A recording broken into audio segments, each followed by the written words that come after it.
Hey, what's going on, guys? My name is Hunt Noobs. I'm coming back at you with another great addition to my series called Through My Eyes.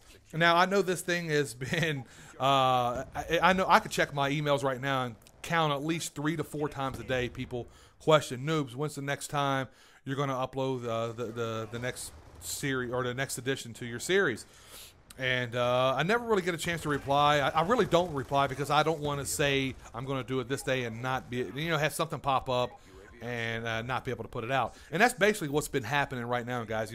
I have been meaning to put this video out or at least keep the series a little bit more active than what I have been.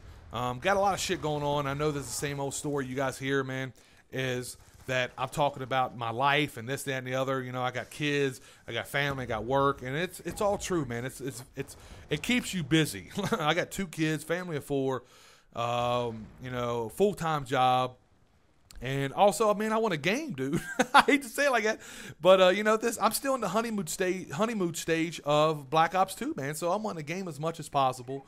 So it's real. I find it tough doing just regular commentary sometimes, where I'm like, oh man, I got to do a commentary, but I still just want a game, So that's basically what it is, guys. And I apologize, man. I'm not doing this out of like being cold-hearted, like, ha, you guys wait when I'm ready.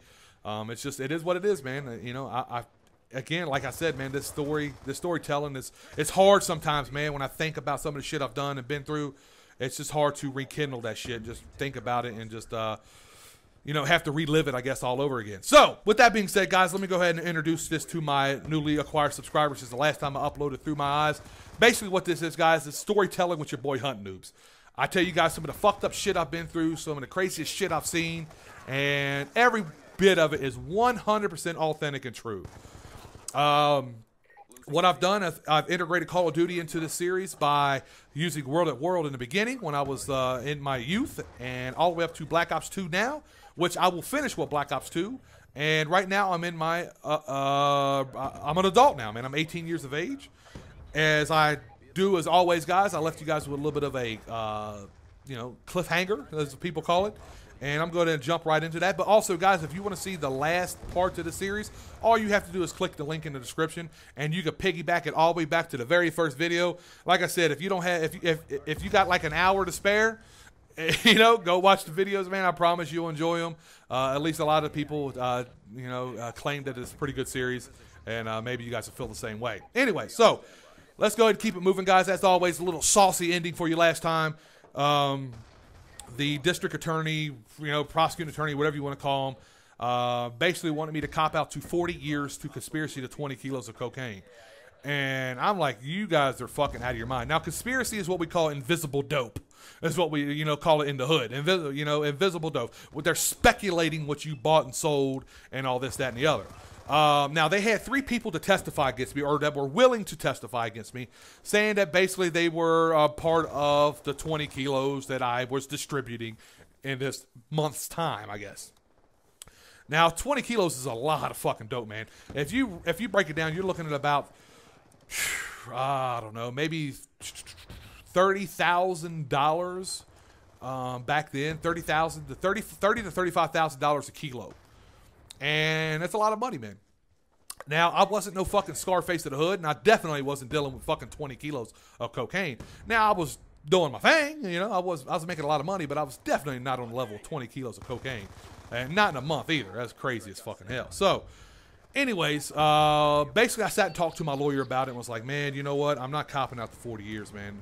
And she kept going back and forth trying to get it, less time, this, that, and the other. Like, hey, this is his first time here. Can we throw some programs in? Maybe he goes to a drug program, this, that, and the other, and try to help out, help his time out. No, it's not going to happen. So I basically told my lawyer, was like, hey, man, if they're going to give me 40 years, they might as well give me 100 years because I'm 18 years old. If I do 40 years, I'll be 60 years old when I get out, and I might as well be fucking dead. My life would be gone, and it's pointless. So go ahead and take it to trial, and if they're going to give me 40 years, they're going to give me 100, basically. Give me everything is what I was telling them. And that's what we did, man. We decided to box it up, take it to trial.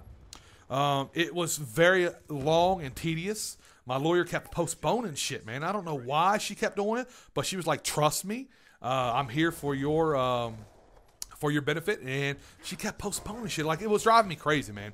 It's like, man, I got to the point where I was like, man, just fucking get this over with. I mean, it was like 1.5 to 2 years, man. I'm sitting in the county jail fighting this shit, man. So, like I said, it's about a year and a half into this, man, and we're going through all kinds of fucking shit, man. They're bringing witnesses in. They had 3 main witnesses, and they had some other just random crackheads and shit like that. Little flunkies is what I call them, you know, fucking got busted with a rock, and they're just looking for anything to, you know, not get charged. And that's basically what these 3 guys were too. Their main witnesses. They had 3 guys from Cincinnati, and I shit you not, guys, I've never seen these guys a day in my life. And if I have, I truly don't fucking remember them. But they could tell a completely different story. They were basically saying, hey, we purchased from this guy on a daily basis. We were re-upping from him every day, if not, you know, every week. Basically like I was their dope man. And that was definitely, I was everything but their fucking dope man. Let's put it like that. So they have to get on stand. They have to get up on there and testify against me, I guess, to whatever the district attorney is telling them. Hey, you'll get 20 years off. You get 5 years off. You have to get on stand. You have to go to trial. So before that, though, if they testified against me and I didn't take it to trial, they would still get their 5 years off. But since I didn't take it to trial, you know, it's basically like, hey, I just basically told a lie and got my time knocked off for free. And so since I took it to trial, they have to now comply. They have to get up on stand. They have to look at me in my face and say, hey, this is that guy. So the first guy gets up there. Of course, don't have a fucking clue who he is, man. And it's pretty funny, man. My lawyer absolutely destroyed these kids, man. She had her fucking T's crossed and her I's dotted, man. Her P's and Q's and all that shit, whatever you want to call it. On her P's and Q's is what I think it's called. So the guy gets up there and he's talking about, yeah, man, this is the guy, you know, that who's this guy? Is this the person? Please point him out. They threw all that fucking lame ass shit. And I'm sitting there and I'm not, you know, I'm not being sarcastic. I'm not trying to be cocky or anything. I'm not laughing or anything. I'm fucking, you know, this is serious, man. I'm not fucking taking this shit lightly at all. Because you never know what happens, man. My life is in the fucking hands of a judge at the end of when it's all said and done, you know. And I felt like it was safer to go with a judge than I was a jury. I don't know. I just felt that way, and I just ran with it. Said, you know what? I'll just let one person make the decision. I don't want 12 people making the decision. And just, you know, I don't want all these personalities being involved in my life.